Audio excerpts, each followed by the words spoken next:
السلام علیکم ملګرو، عمران ما او دې ټیم کې تاسو ګوري پښتو ایچ ډي وی. یو ځل موسی علیه السلام الله پاک سره ملاقات کولو، نو الله پاک ورته وفرمایل چې موسی لاړ شه او یو تن راوله چې په ترقۍ کې او رتبه کې ته پورته. موسی علیه السلام ته وایي چې یو انسان راوله چې په ترقۍ او رتبه کې ته پورته. ته موسی علیه السلام ټوله ورځ وګرځېدو، ټوله ورځ چې ماښام شو نو الله پاک له راغو و یا الله زه خو ټوله ورځ وګرځېدم، خو ما داسې څوک هم ونه موند چې زه ترې پورته یم. هر سړی ځان له یو قابلیت لري او دغه لري، زه د چا نه پورته نه یم. نو الله پاک ورته وفرمایله ای موسی، که چېرې تا د چیلۍ بچی هم راوستی وې، که چېرې تا یو ځناور ته هم سپک نظر کړی وې، یو چیلۍ بچی دې ما له راوستی نو ما تا نه نبوت اخیستو وې.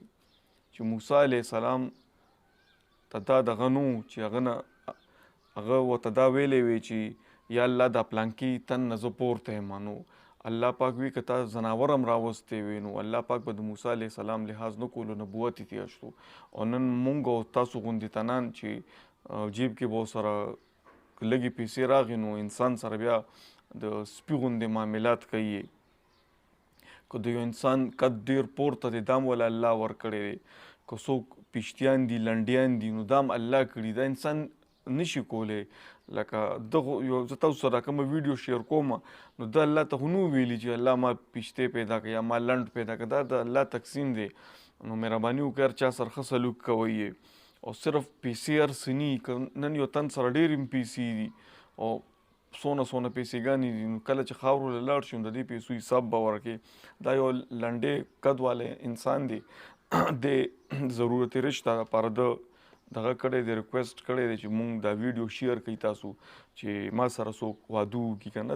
واده د انسان ضرورت دی، نو څوک به خو وي که نه. دا ویډیو به تاسو مهرباني کوئ چې دا به تاسو ډېرو تنانو سره شیر کوئ چې دې رور ته څوک غاړه کېږدي. که څوک به خو وي که نه، کیدای شي د ده د قد وي یا سمه جینۍ وي لوړه او ایته په دې مسله نه چې زما خاوند دې پیشتې نو پیشتي سره زه واده نه کوم. دا ویډیو تاسو شیر کړئ. زه تاسو سره دا ویډیو اول د دې تن شیر کوم کم چې قد نه ورکوټی. دا ویډیو تاسو لکه مکمل وګورئ. لنډې قد لري، ورکوټې قد دی، یو سرکاري نوکر هم دی. څوک راته لنډې اواز وکړي، څوک راته څه ووایي، هر یو اندام یې راله روغ راکړی، صحت یې راله روغ راکړی دی. په دې د الله نه لاک لاک شکر وباسم.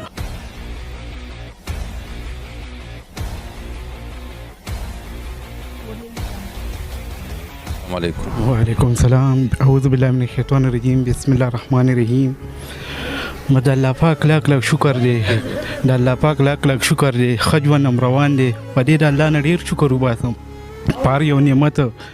خو بس زندګي د تېرېږي روانه ده. په دې نور اعظم دا راته ووایه چې ستا قد لنډ دی، خلک خو به هم داسې خاندي را خاندي در پورې که نه، دا یي داسې وي. یاره سرجي بس خلک راته اوازونه هم کوي، څوک راته لنډې اواز وکړي، څوک راته څه ووایي. خو بس په دې هم د الله نه شکر وباسم چې الله هر یو اندام یې راله روغ راکړی، صحت یې راله روغ راکړی دی. په دې هم د الله نه لاک لاک شکر وباسم. خو بس ځینې ټایم کې لږ دغه هم راشي، خو زه یم بیا خفګان راشي که نه. خو بس بیا هم الله پاک ما ته وښایي چې وګوره دې نه هم زه بدتر ما شته دی د چا خپې نه، د چا لاسونه نه دي، د چا.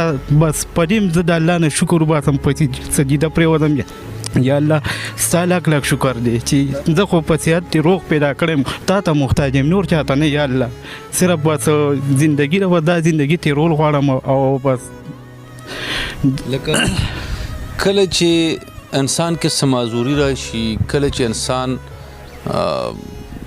قد لنډ وي، زمونږ معاشره هغې ته په سپک نظر ګوري. کتونکو دوی ته دا پته نه لګي که ته پیدا کړی هم الله پیدا کړی، که دی پیدا کړی دی هم الله پیدا کړی. بیا موږ دغه تضاد لرو، موږ ټوکې کوو، موږ مسخرې کوو. نو زما په خیال چې داسې خلکو له قدر ورکول پکار دی، احترام پکار دی چې هغه د احساس کمترۍ. ښه نو دا ویډیو تاسو وکته چې دا رور سرکاري نوکر هم دی او اینه باوجود هم لکه د دې د واده دپاره په خپل سوشل میډیا باندې د آواز اوچت کو چې ما سره لکه دا ضرورت رشته دپاره و که نه. خپل کنټیکټ نمبر یې ورکړی دی. دا ویډیو لکه خپلو ملګرو سره ډېره شیر کړئ او دا خپل کنټیکټ نمبر یې ورکړی دی. نو که څوک ده سره واده کول غواړي نو په دې نمبر دې رابطه وکړي. مننه.